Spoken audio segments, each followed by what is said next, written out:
How's it going, everybody? Chris Cards here. Through the mail, Monday, North Houston, Texas. Our first of 5 returns. Hope everyone had a great Thanksgiving, a great weekend.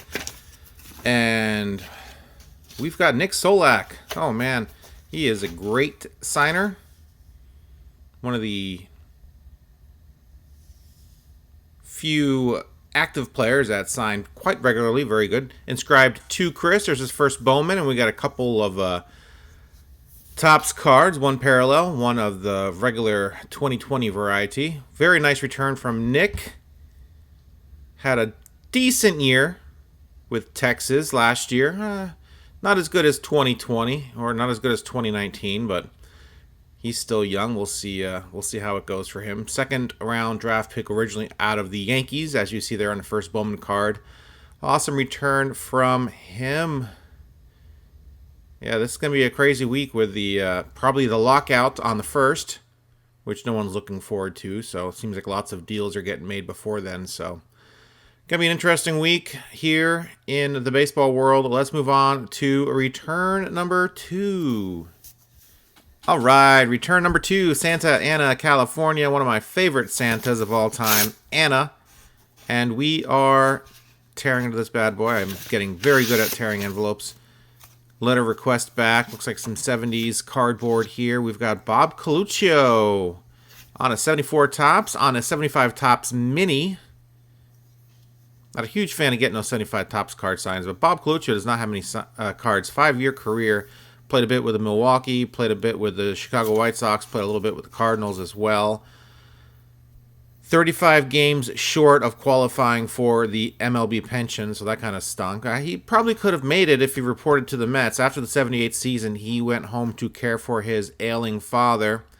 Mets signed him in 79, but he never reported. His father died, and instead of reporting to play for the Mets in 1979, he decided being unemployed was probably a better option for him at that time.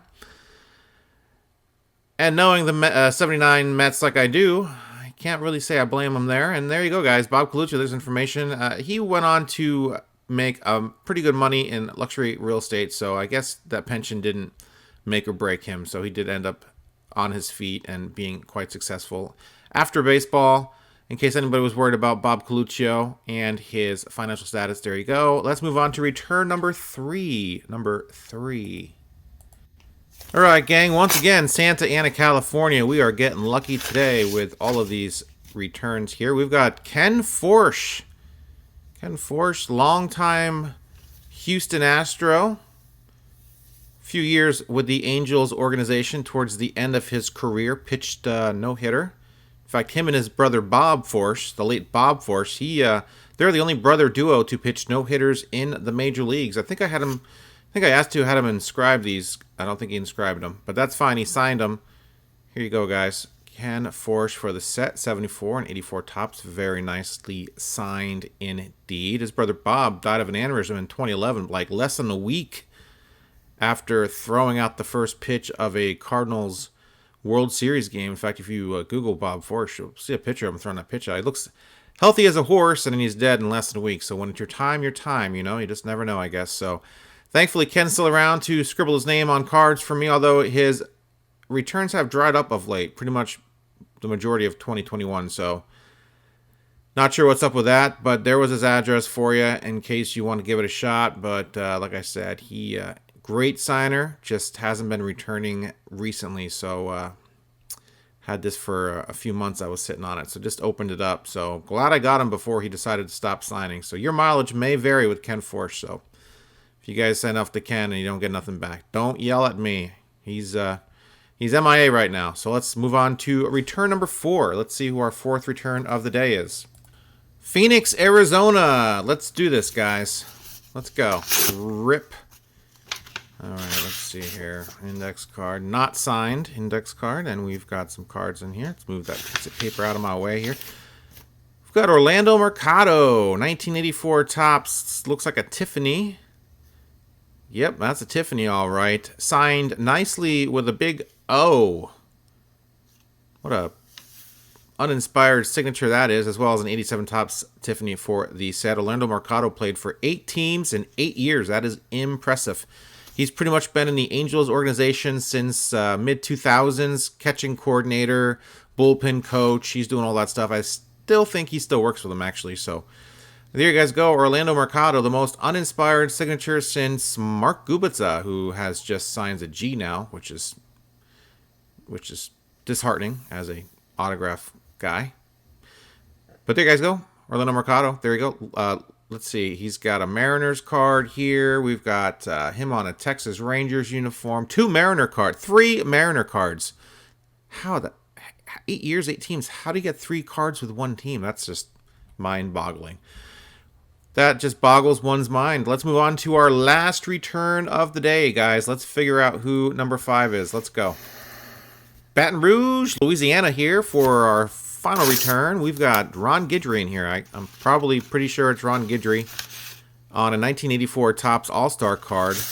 One I need signed for my set. He's got like 3 or 4 other cards in that 84 Topps that I need to get signed. He only signs 1 card at a time, so it's going to take a while to get him signed, but hopefully I'll end up getting him signed. So there you guys go. Ron Guidry, our final return. Legendary Yankee, 14 years with the Yanks, his whole career. Multiple-time Gold Glove Award winner, multiple-time All-Star, couple of World Series rings with him, 170 wins, had like a 650 winning percentage for the Yanks, and he's just a legendary Yankee. And there you go.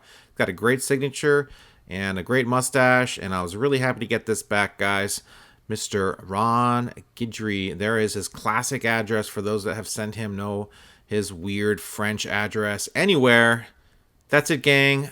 Through the mail Monday, number 150 in the books. 5 returns today. Very nice. Got a nice modern player, Nick Solak, and got a couple of legends in there with Ron Guidry and legendary backup catcher Orlando Mercado. And that's it, gang. Not looking forward to this whole work stoppage thing. You know, I'm curious about them hammering out the details of the new collective bargaining agreement, all that stuff they're doing, all the contracts, and they're going to do the DH and NL and all the other stuff they do, all the concessions they make, and this, that, and the other, how they split all the money up. So, you know, baseball is it's an old man's game and needs to get younger. We need younger fans to be involved with the game so it continues on. So it's as a TV powerhouse, you know, thinking about all this stuff now with this collective bargaining agreement, and hope these guys can figure it out, because just get it done before spring training. That's, I mean, you know, let's go. Figure it out, guys. You know, the billionaires and millionaires need to figure out how to split the pie up. So that's really what it all boils down to. And hey, Howard, the Giants won yesterday. How about that? Unbelievable. All right, guys. That's it. Thanks for watching. See ya.